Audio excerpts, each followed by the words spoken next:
يضلله فلا هادي له ونشهد أن لا إله إلا الله وحده لا شريك له ونشهد أن سيدنا ومولانا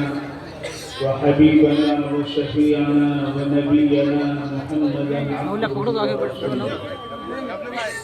أما بعد،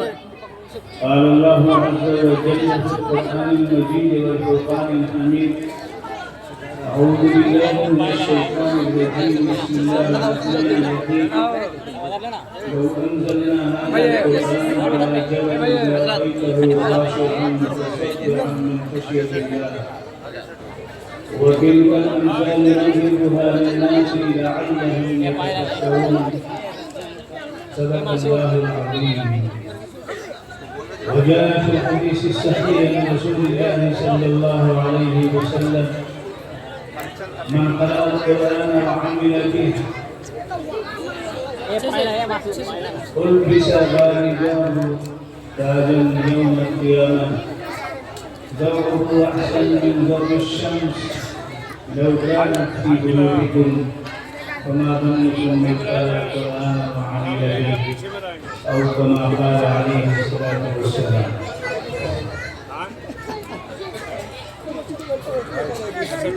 صدر محترم معزز سامعین اور اسٹیج پر تشریف فرما علماء کرام اور روح المسلمین کے اراکین اور انتظامیہ کے افراد اور محبین اور نوجوانان اسلام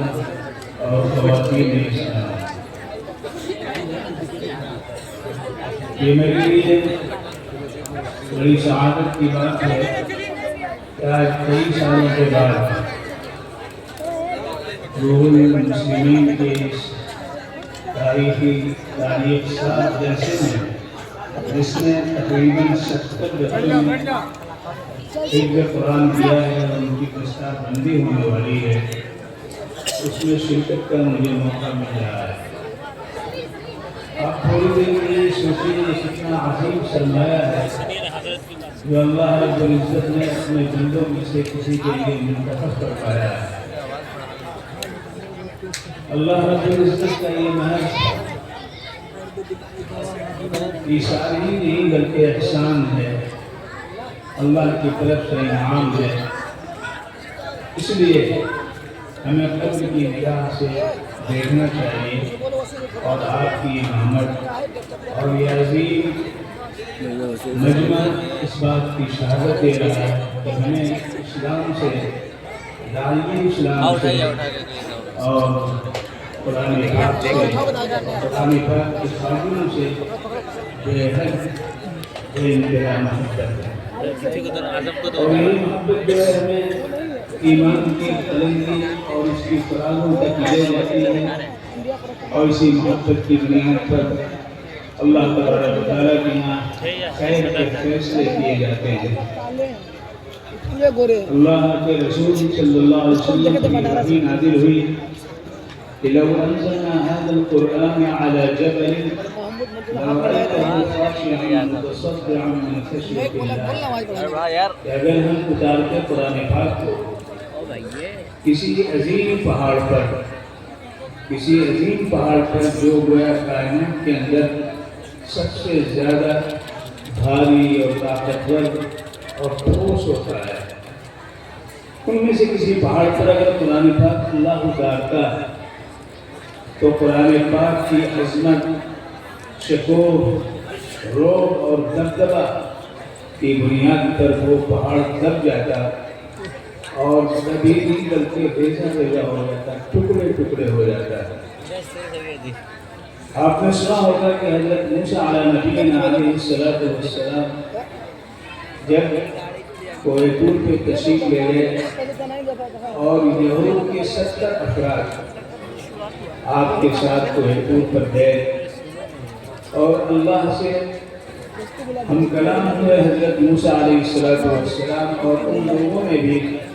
اس کلام کو سنا، اس گفتگو کو سنی جو اللہ رب العزت کی حضرت موسیٰ علیہ السلام سے ہوئی تھی۔ تو یہود کہنے لگے یہ بات تو صحیح معلوم ہوتی ہے، لیکن ہم کیسے یقین کریں کہ یہ الفاظ، یہ آواز اللہ کے ہیں؟ ہو سکتا ہے کوئی جن ہو سکتا ہے کوئی عفریت جن ہو، لہذا ہم یہ کیسے، جب تک ہم اپنی آنکھوں سے نہیں دیکھتے ہیں تب تک وہ کیسے یقین کر لیں؟ حضرت موسیٰ علیہ السلام نے دعا کی، اے اللہ جھلک دکھا دے۔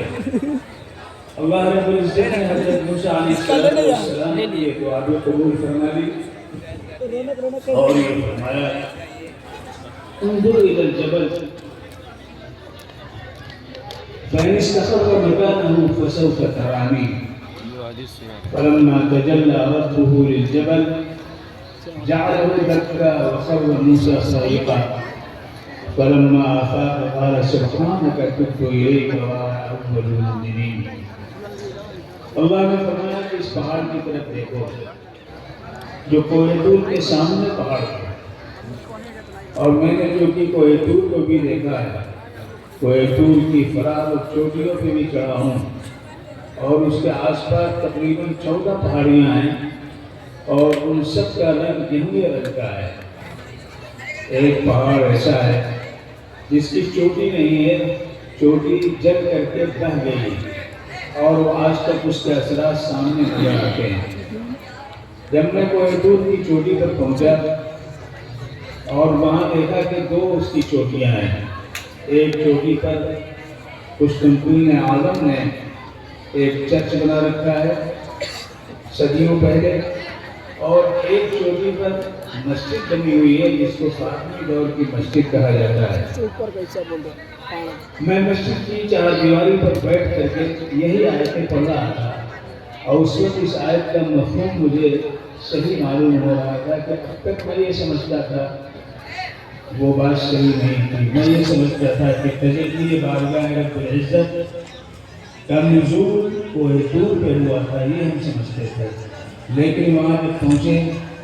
اور وہاں میں نے دیکھا کہ نہیں بلکہ اس کے سامنے والے پہاڑ پہ تجلی ہوئی تھی اور حضرت موسیٰ علیہ السلام اپنے 70 افراد کے ساتھ وہ ایک طور کی چوٹی پہ تھے تو وہاں پہ تجلی ہوئی اللہ نے کہا دیکھو ان کو ادھر جبل پہاڑ کی طرف دیکھیے اگر وہ پہاڑ کی جگہ قرار پا جائے پھر کے ساتھ داخل رہ جائے تو پھر مجھے دیکھ سکتے ہیں اللہ نے جب تجلی کی اس تجلی کا اثر کیا ہوا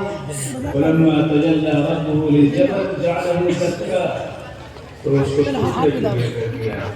اس کی چوٹی بہ گئی ریزہ ہو کر کے زمین تک پہنچ کرتے ہوئے جل کر کے جعله دكا